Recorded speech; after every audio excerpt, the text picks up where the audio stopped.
Good evening, ladies and gentlemen. It's August 2nd, Wednesday. Welcome to the studentloanjustice.org live stream. A lot going on right now, folks. So here's kind of where we're at just right now. A very significant development on the student loan front over the past week. So 2 days ago on Monday, Ron DeSantis announced front and center that he is for the return of bankruptcy protections to student loans. That may or may not sound significant to you. By the way, if you're new to the group, welcome. Tell everyone you know about this group. We've been around for 18 years now. We've got 1.4 million members, at least on paper. But we're glad that you found us. And we live and breathe the student loan issue. So if you're looking for good, accurate information that matters, not propaganda and noise and nonsense, you came to the right place. So, Ron DeSantis announced he is pushing for the return of bankruptcy rights as a part of his presidential agenda on Monday. That is a very good and significant thing for us, guys. We're a fiercely nonpartisan group. We can't stand either political party, not the Democrats nor the Republicans. We sort of hate them in different ways. Sort of the Republicans are basically evil, and the Democrats are basically like kind of a frenemy, like, oh yeah, we want to help you, and then when it comes time for them to help, they pull the rug out. So I don't know which is worse, but whatever. We don't care about partisan politics, guys. All we care about is the truth. And the truth, the most important thing I say every night, and I'll repeat it here at the beginning, we will not see meaningful anything on student loans, not meaningful cancellation, not fair administration of the income-driven repayment plans, not fair negotiated settlements. Whatever you want to see happen with your student loans, we're not going to see it until we, the people, get the leverage of bankruptcy rights back on our side, as these rights exist for all other loans in the country, for all other borrowers. Nobody wants to file for bankruptcy, and very few people should actually have to file. Very few people will file when we get the right return. It's just having that leverage back, which is absolutely critical for compelling actual good things to happen for us. It's the core of this entire problem, guys. We've been doing this for 18 years now. We've written books. We've been featured on every news channel you can imagine. Including most recently, we did a radio program in Ohio today on iHeartRadio, and I'll post that soon. But in the past couple months, we've been featured on Newsweek and The Guardian, I think twice, Fox News, believe it or not, going into the lion's den, as they say, many other places. So we know a few things about this problem, and I can tell you that it all comes down to bankruptcy. And for the entire 18 years we've been doing this, no Republican candidate for president, with the exception of one tiny throwaway line from Jeb Bush in 2016, when he was in the presidential race for about 3 seconds before he dropped out. We have not seen a Republican presidential candidate call for the return of bankruptcy protections to student loans. That's very significant, ladies and gentlemen. Whether you hate Republicans or love them or don't care, whatever your politics are, you're very welcome in this group. And whatever your politics are, this thing that we saw with Ron DeSantis is very significant. Please just think about it for a minute. When we get the right of bankruptcy return, it's basically game over for the lenders. It's game over for predatory lending. They won't be able to get away with what they've gotten away with for so many years and decades when we get the leverage of bankruptcy returned. Whether you would ever or never file, I can't stress that enough. It's just having the leverage on our side that is so important. So that's a very good thing, guys. And that all, I think, tracks back to this group, because after all, we are the only group in the country of all the other groups you see out there claiming to be fighting for student loan borrowers. None of them, not one of them. In fact, some of them are even opposed to the return of bankruptcy rights to student loans, which is suspicious, to be very kind. But there's a lot of nonsense out there, guys. There's a lot of AstroTurf. There's a lot of corrupted groups out there. We are not one of those. We are just a normal group of normal people, grassroots as grassroots gets. We tell the truth, no matter who it offends.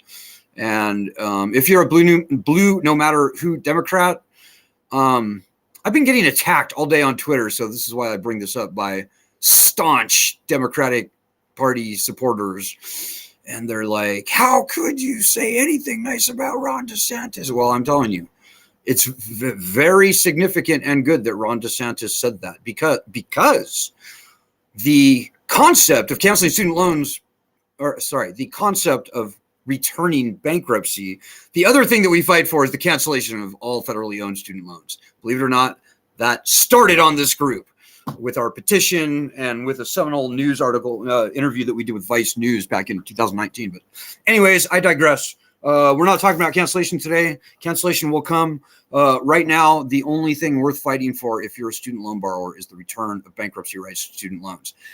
And the thing Ron DeSantis did on Monday helps us tremendously. And I'll give you one, I think, very cool example. So there's a Republican congressman from, I want to say, Kentucky.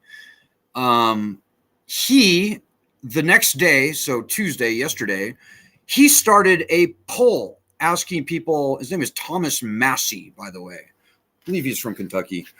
And he started a poll asking the question, should student loans be dischargeable in bankruptcy? And let me just share my screen to show you the results of this poll. This is, and remember, he did this on Twitter. This is Thomas Massey, a Republican. So you would imagine that probably most of the people that filled out that poll, certainly over the first few hours, were his people, his constituents. And here is what we found. Here is the poll. You can see, like 3 hours after he started that poll, and there was only like 8,000 or 9,000 votes, it was 66% in favor of student loans being dischargeable, 34% not in favor. Well, that has crept up to 67 by 1%. Okay, not a big deal. 67 to 33 is the final results of this poll that was certainly initially, and the numbers held up, initially probably only voted on by Republicans. And there's a little caveat there, I should say. He also asked, should universities charging tuition have skin in the game? And those are the results, guys. 67 to 33. That's a wider margin than almost every congressional election in the last midterm elections, or just in general. If you win an election 67 to 33%, if you're a politician, member of Congress, whatever, that is a landslide. So I could not be happier to see how this concept of returning bankruptcy to student loans is finally being embraced seriously by leading Republicans like Ron DeSantis, which he's a very credible, if not very likely, presidential candidate to win the nomination. He's going to have a very difficult time against Trump, but whatever.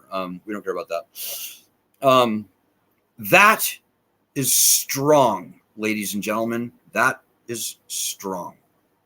And to everybody on the group who's been fighting in the trenches with me and with Lisa and with Gordon and with Joanna and with probably, well, hundreds, thousands of other people that I could name on our little group, you have a lot to be proud of. You should be very encouraged and ennobled by that. Like, I don't know that we'll ever get credit for this because politics are just cutthroat and ruthless, and politicians steal ideas all the time. But I can tell you, ladies and gentlemen, that there has been no other voice in America, as far as any groups are concerned, that have been calling for the return of bankruptcy rights to student loans. So we also have to talk about a clawback for the universities, guys. And I think most people would agree that that is pretty appropriate. In fact, our bill last session, S2598, did exactly that in the Senate. So, and it was really kind of a slap on the wrist type of a sanction, but our bill last session would have required the colleges to reimburse the federal government for loans that were discharged in bankruptcy. Not much. It was kind of a token amount. It was up to half of the original amount borrowed. So on average, it would have been maybe $10,000 or something for a discharge, but it would have been based on a sliding scale, even still, depending on the default rate of the colleges and the repayment rate for the students who went to those colleges. So it would have been, on average, maybe $2, $3, $4, $5,000, may have been nothing. And remember, guys, there's not going to be that many bankruptcy filings anyhow. Initially, there will be a pretty big surge. That's true. That's inevitable for a lending catastrophe as failed as the student loan program certainly is. But in the steady state, guys, we're not going to see a huge ton of bankruptcies. What we will see are all manner of good faith activities on the lending side, which are compelled by the threat, the leverage of bankruptcy hanging over their head at long last, as it hangs over the heads of all lenders for all loans, including all other government loans, by the way. The founding fathers called for uniform bankruptcy laws, aka uniform bankruptcy rights in the Constitution, ahead of the power to raise an army and declare war, for a very good reason. And this student loan monstrosity is exactly that reason. So, ladies and gentlemen, I'm just going to say we're kicking ass. And this is certainly something to be proud of, but really, guys, it's something that we have to build on. It puts us in a great position. It opens many doors for us. And finally, it would appear that common sense is finally overtaking the public debate. And that's very long overdue. I hope that you can agree. So I'm going to look for your questions and comments now. If you're watching us live on Facebook and or Twitter, if I can see your comments, or I will very happily respond to your comments.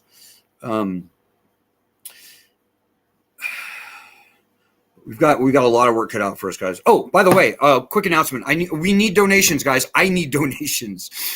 We survive on very little funding, dudes. We don't make money in mysterious, suspicious, corrupt ways like some of the other groups do. And they know who they are, which is most of them, actually. We don't do that, guys. The only place that we get funding are normal, living, breathing human beings like you and me. Our operating costs usually are maybe $3,000, maybe a little bit more per month, which is, I think that's poverty subsistence, right? Because it pays for my whole existence. It does. So we can fight this battle on very little funding, guys, but it's always difficult for us. This week, for example, we still have to raise somewhere between $350 and $400. And that may not sound like a lot to you. Well, it's a lot to us. And so if you appreciate all that this group is doing, and you want us to not disappear, would you please just donate so I can shut up about it? I am terrible at fundraising, as you can tell. And I hate doing it, but I've got to do it. And it's just, please make it easier on me. Please, please, please, just donate. I think the link is right down there. It should be. And by the way, thanks to everybody who's been stepping up. We've been doing this for 18 years, guys, and I have literally slept under bridges. I've gone days without eating. I've gone to bed hungry probably. Well, anyways, it's been a very long, difficult journey, I will just say. And so to everybody who's been pitching in and finally starting to realize the value of this group, just thank you, and just please keep it up, because we despite our fantastic successes, certainly most especially over the past 3.5 years, as the loan cancellation debate has really come to the top of our domestic politics, which we started, by the way. Change.org/cancel student loans. Check out the petition. We started that thing way before anyone was talking about canceling student loans by executive order. But it is always a very it is always a very difficult thing for us to fundraise. And so, anyways, just please help, so I can shut up about it. So, okay, I'm looking for your questions and comments now. I see we have quite a few people in the audience today. Hey, Nicholas Linky is with us today in Utah. Hey, Nicholas. Nicholas says, to those not in favor, shame on your stupid, ignorant depravity. Yeah, that's exactly right. And, you know, the good thing, Nicholas, is that publicly, almost no one will publicly try to argue against the return of bankruptcy rights to student loans, because there is no winning that argument. There is only making yourself look like a fucking petty tyrant, pardon my French. Founding fathers called for bankruptcy in the Constitution, by the way, ahead of the power to declare war, ahead of the power to raise an army. They also called for equal protection under the law in the Constitution. And so there is absolutely no justification for removing this constitutionally enshrined right from uniquely from student loans. Student loans are the only loan that have been singled out by law as being uniquely stripped of this protection.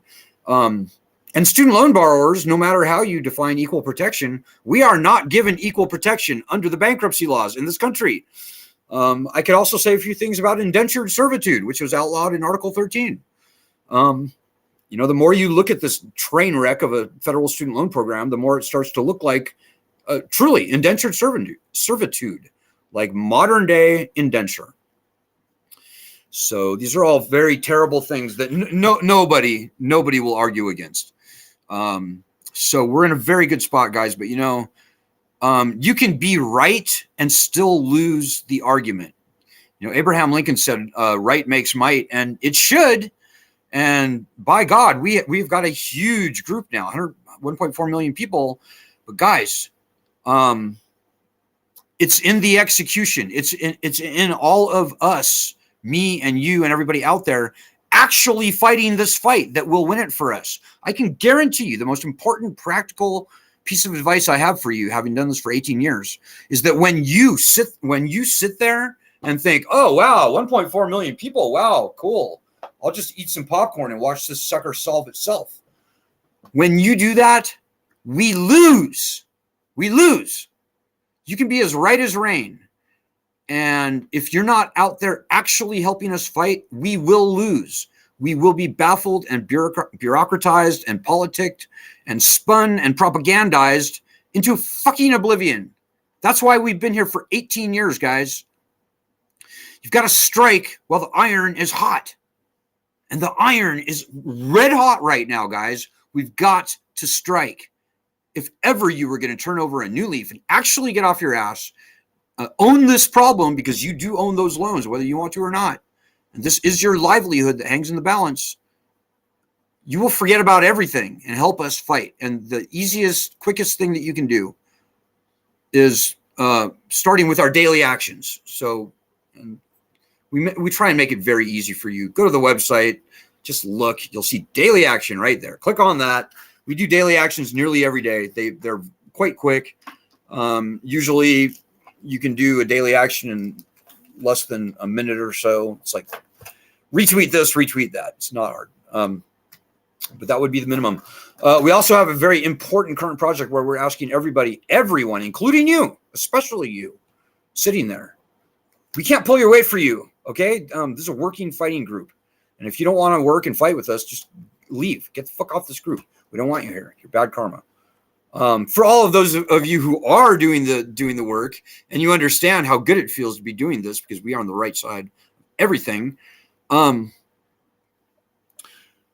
asking everyone to get us into a meeting with your House representative in Congress right now. Very important. Call your House rep. Google to find out who your House rep is if you don't know. Call them on the phone and say, I am a constituent. I need to get into a meeting, hopefully with your judiciary staffer in Washington, D.C. I want to bring somebody in from this organization, Student Loan Justice, and they can do most of the talking. And we will do most of the talking. You don't have to do any of the talking if you don't want to. If you want to, then by all means, have at it. Knock yourself out. Most people don't feel super comfortable talking about this issue to congressional staff because they just don't know enough about it. And I get that. Why would you? We can do that. We can do all the talking if we need to. We're good at it. It's what we're good at. So make that happen. We've met with 30, 40 reps and senators up to this point. We met with one today. I think we're going to meet with another one tomorrow. But guys, we can be doing these 3, 4, 5, 6, 7 times a day, and we need to. So, so thanks to everybody who is arranging meetings. We will juggle our schedule as absolute best we can to accommodate any and all meeting requests. We don't mind knocking them down, guys. But you have got to set them up for us. It all starts with you. It all starts with you. We can't just call them and get a meeting. We are not constituents.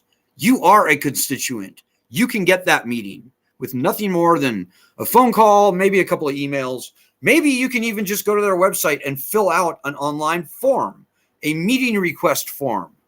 That happens too on probably, I don't know, half or more of the congressional websites. So make it happen, guys. We can't start this for you. You got to start it for us. You got to set them up so we can knock them down if we have to. And we're very happy to do it. Hey, Jackie O'Brien from Texas. She says 67%. Yes, that's right. 67%. Oh, we're still looking at the poll. That's right. Sorry about that. Let me kill my live stream. Let me kill my screen share. And let me just go right back to that poll one more time. So we can take one last long, hopefully not that long though, as I did before. Look at it. You can see for yourself 67 to 33%. That is kick ass, guys. That's 20,000 votes, by the way. So that's not, 35 people voting. That is a very statistically significant pool of, I think, people who maybe tend a little bit to the right because this guy, Thomas Massey, is a Republican. And yes, indeed, he is from Kentucky. So the iron is hot, guys. We got to strike. The iron is hot. We got to strike. If we have not met with your House rep, my only question is, when are you going to make that happen? We're waiting. We're ready. All starts with you. This is how democracy works, guys, if you haven't noticed. This is how we are going to solve the student loan problem. You can't sit back and eat popcorn and wait and watch and worry and wonder what they are going to do about student loans. When you sit back on your ass, what they are going to do is perpetuate this loan scam forever. They are going to put their own kids through college for free, really expensive colleges for free on your money because you got screwed on your student loans. That's what they are going to do. They are going to buy second and third homes for themselves by this loan scam. People like Albert Lord, former chairman of Sallie Mae, they are going to build themselves private luxury golf courses on your back from the grift, the unearned wealth that they've extracted from your ass. That's what they are going to do as long as you sit on your ass and wait and watch and worry and wonder and wring your hands and do nothing. It's the one thing that's ever been holding us back, guys. We would have had this problem solved in 2007 if people had gotten off their asses back then. So there's no excuse. There's no excuse. We have people in our group that are doing our daily actions who can't speak. They can't even eat without a feeding tube. They can't walk. They can barely move. They do our daily actions. I'm talking about Martha, by the way. Hey, Martha in New Jersey. We love you, Martha. She's the heart and soul of this movement. So if Martha can do it, you have no excuse, my friend. So whatever's holding you back, you better throw that to the curb. because the window of opportunity is open for us right now. And who knows when that's going to close. So I don't know what more I can tell you. I would get on my knees and beg you to do those daily actions and to get us into a meeting with your House rep if I thought it would make a difference. Hey, Nicholas also says, I can't believe the nerve of those ignorant idiots that try to intimidate you and us from seeking relief and bankruptcy. Oh, I think you're talking about Twitter, which is a hotbed for, I call them anonymice, people who hide behind fake names and they talk out of the side of their neck and they throw out disinformation, outright lies. And they do everything they can do to get under your skin. I don't worry about those people too much, guys. Don't let them get to you. Many of them are paid shills. Almost none of them use their real names. So that kind of, I don't even trip on that. So, okay, guys, I've gone way over the 20 minutes. I'm sorry. I've been trying to keep it shorter, but I hope you guys are stoked. More than anything, I hope you're finally going to turn over a new leaf if you haven't. And to those of you out there who are doing the work, I salute you. We made this all happen, and we are not only the tip of the spear in the actual, not pretend, not AstroTurf, not fake, in the real fight for actual student loan justice. We are not only the tip of the spear, we are the whole spear. So remember that. Do our daily actions. Please donate. Please donate. I have to say it. And I'll see you guys tomorrow. Good luck. Godspeed. God bless everyone.